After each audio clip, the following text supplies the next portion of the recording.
Hi, ఇగో మా అమ్మ చూడండి చింతకాయ చట్నీ పెడుతుంది. అంటే చింతకాయ ఊరగాయ పచ్చడి అనమాట. ఇట్లా దంచి ఒక సంవత్సరానికి అయ్యేంత ఒక మర్తమాన్లో పెడుతుంది అనమాట.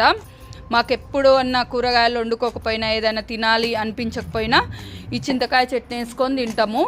కొంచెం ఇందులో నెయ్యి వేసుకొని తిన్నా, లేదంటే ఇంకా మజ్జిగలాగా అయితే కాంబినేషన్ ఎంత బాగుంటుంది. మేము చిన్నగా ఉన్నప్పుడైతే కూరగాయల కంటే ఎక్కువ ఇంత మజ్జిగ పోసుకోవడు, చింతకాయ చట్నీ వేసుకున్నాడు, తినుడు ఇదే ఉంటుండే. మస్తు అంటే మస్తు టేస్ట్ అనిపిస్తుంది. సో ఇప్పుడు బయట కూడా పెట్టించుకుంటారు, బట్ రోట్లో దంచింది అది వేరేలాగా ఉంటుంది. ఒకప్పుడు కూరగాయలే సరిగా ఉండకపోతుండే. చింతకాయ చట్నీకి మించింది ఏ కూరగాయ ఉండదు, అండ్ ఏ నాన్ వెజ్ కూడా అనిపించదు అనమాట. అంత బాగుంటుంది. ఇంకా చెప్పాలంటే మనకు ఈ మామిడికాయ చట్నీ, మిగతా అవి కూడా ఆవకాయ పచ్చళ్ళు వాటిలల్లో. హాయ్, ఇగో మా అమ్మ చూడండి చింతకాయ చట్నీ పెడుతుంది. అంటే చింతకాయ ఊరగాయ పచ్చడి అనమాట. ఇట్లా దంచి ఒక సంవత్సరానికి అయ్యేంత ఒక మర్తమాన్లో పెడుతుంది అనమాట. మాకెప్పుడు అన్న కూరగాయలు వండుకోకపోయినా ఏదైనా తినాలి అనిపించకపోయినా ఈ చింతకాయ చట్నీ వేసుకొని తింటాము.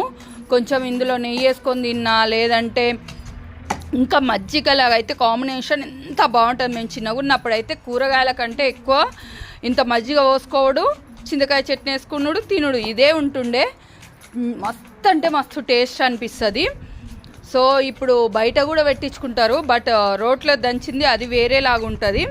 ఒకప్పుడు కూరగాయలే సరిగా ఉండకపోతుండే. చింతకాయ చట్నీకి మించింది ఏ కూరగాయ ఉండదు, అండ్ ఏ నాన్ వెజ్ కూడా అనిపించదు అనమాట. అంత బాగుంటుంది.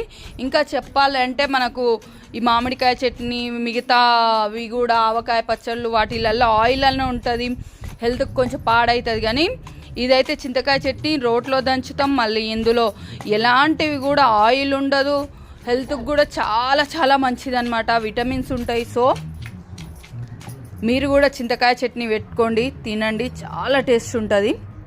సో అదనమాట.